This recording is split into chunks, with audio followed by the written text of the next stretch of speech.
Si vous voulez réellement soutenir ma chaîne YouTube les amis, deux solutions, un pouce bleu si la vidéo te plaît et surtout d'aller voir une pub de 30 secondes sur notre Utip qui est en description de vidéo pour nous rapporter 5 centimes d'euros. Ça peut paraître rien mais si vous êtes beaucoup à le faire ça peut nous aider. Sur ce, merci à vous et bonne vidéo. Salut les amis, j'espère que vous allez bien, on se retrouve pour une nouvelle vidéo sur Dragon Ball et aujourd'hui on va continuer sur notre élan de la théorie du Super Saiyan 4 dans l'avenir de Dragon Ball Super. Alors déjà je tiens à vous remercier parce que vous avez été ultra nombreux à me parler sur Snapchat, en commentaire YouTube par rapport à cette théorie et surtout à donner votre avis. Et j'ai vu que beaucoup de personnes s'offusquaient sur le fait que ça soit Goku et Vegeta qui obtiennent cette forme. Et c'est vrai qu'en y réfléchissant, on pourrait tourner cette théorie sur un seul et même personnage, c'est-à-dire Broly. Et comme vous le savez, à chaque fin de vidéo, je vous incite à partager vos avis en commentaire, mais surtout à faire des corrections de ma théorie si vous en voyez, mais surtout me proposer peut-être une théorie qui serait plus subtile, mais surtout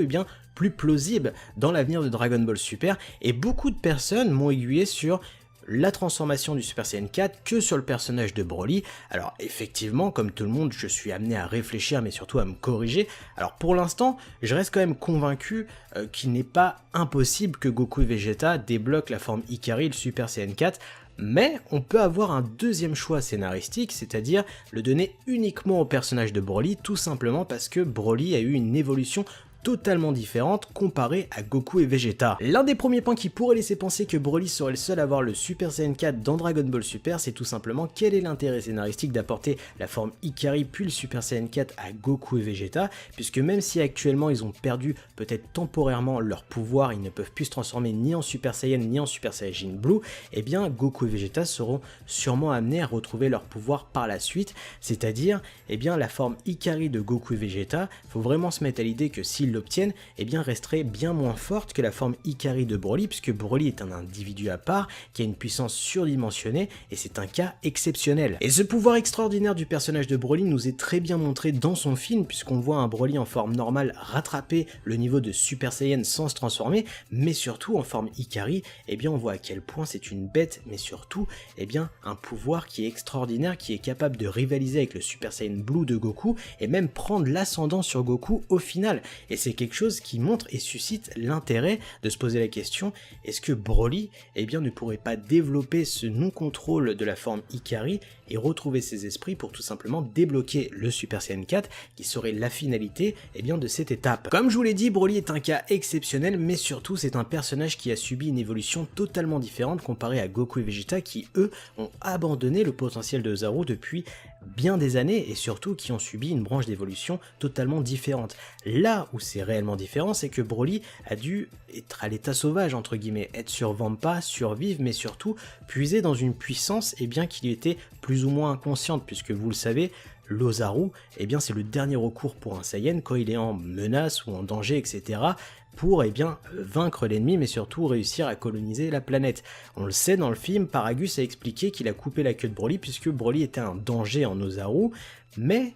ce que nous dit pas le film, et c'est là où j'ai été un petit peu creusé un petit peu plus d'informations, dans le light novel, c'est-à-dire le roman du film Dragon Ball Super, il nous a expliqué que la queue de Broly a repoussé plusieurs fois et que Paragus l'a coupé plusieurs fois, ce qui pourrait laisser penser que la queue qui a disparu de Broly actuellement pourrait repousser. Et pour le coup, je trouve cette information tirée du roman Dragon Ball Super Broly qui est sorti uniquement au Japon pour l'instant est une très bonne piste qui laisse penser que Broly serait le seul à obtenir le Super Saiyan 4, tout simplement parce que lui sa queue repousse, si je peux donner une théorie, tout simplement parce que depuis le début, depuis qu'il est sur Vampa, il n'a jamais oublié ses racines, mais surtout son pouvoir d'Ozaru, là où Goku et Vegeta depuis plusieurs années ont laissé à l'abandon,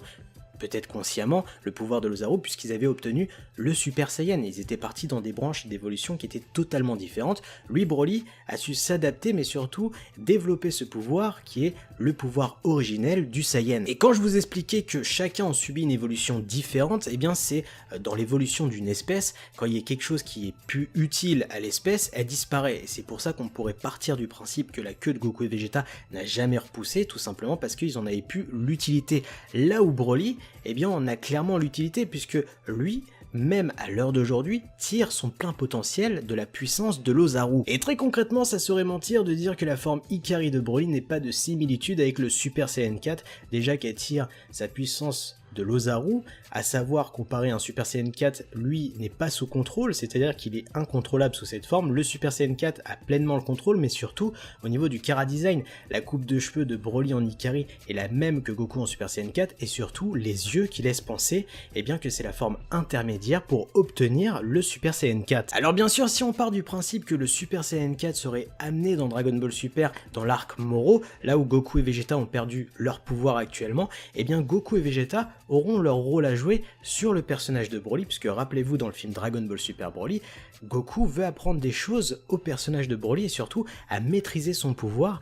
Cette forme Ikari qui est encore sous contrôle pourrait être amenée à être contrôlée grâce à Goku et Vegeta, et alors Broly pourrait débloquer son stade ultime, c'est-à-dire le Super Saiyan 4. Et je sais pas pour vous, mais pour ma part, je préfère cette théorie de me dire que Broly serait le seul à avoir le Super Saiyan 4, puisque c'est totalement cohérent de se dire que le type n'a jamais abandonné, mais surtout arrêté d'utiliser son pouvoir de l'Ozaru, et surtout que théoriquement, sa queue de singe n'arrête pas de repousser. Et c'est ça qui est cool, parce qu'on aurait une évolution totalement différente comparée à Goku et Vegeta, et par le biais du personnage de Broly qui serait mis en avant, on pourrait avoir un deuxième personnage qui serait mis en avant, Gohan. Car je pense que actuellement, ça serait une erreur scénaristique de pas amener le personnage de Gohan, tout simplement parce que Goku et Vegeta ont perdu leur pouvoir, ne peuvent plus se transformer actuellement. Là où Gohan a l'avantage, c'est que sa forme mystique Gohan n'est pas une transformation, c'est plus un état, c'est quelque chose qui a été libéré par le vieux Tokar Kaioshin, et pour le coup, reste à déterminer si la partie qui a été enlevée à Goku et Vegeta c'est juste de la stamina, du ki qui pourrait rattraper par la suite,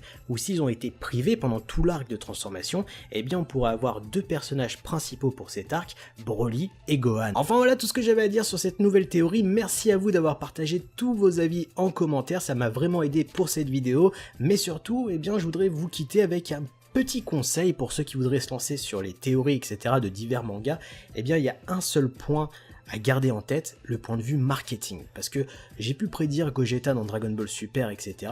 Pas parce que je suis un devin, parce que j'ai des trucs de voyance, etc. J'ai juste réfléchi. La Toei Animation, tout ce qui est Dragon Ball, etc., il faut que ça soit vendeur. Broly et Gogeta, c'est deux personnages qui a amené du pognon à la Toei Animation, c'est-à-dire des figurines, des produits dérivés, des cartes Dokkan Battle, Dragon Ball Heroes, etc. C'est ultra vendeur. Et actuellement, j'ai pu analyser que le Super Saiyan 4 était de retour sur Dokkan Battle, qu'il y avait de plus en plus de figurines sur le Super Saiyan 4. Et je me dis, et j'ai la ferme conviction que le Super Saiyan 4 va être amené à être canonisé dans Dragon Ball Super puisque ça fait vendre, mais surtout, ça plaît à une grande partie de la fanbase Dragon Ball. Donc dites-moi en commentaire ce que vous pensez de cette théorie, de cette vidéo. N'oubliez pas de liker, de partager, de vous abonner à la chaîne YouTube. Sur ce, moi je vous laisse, tchuss!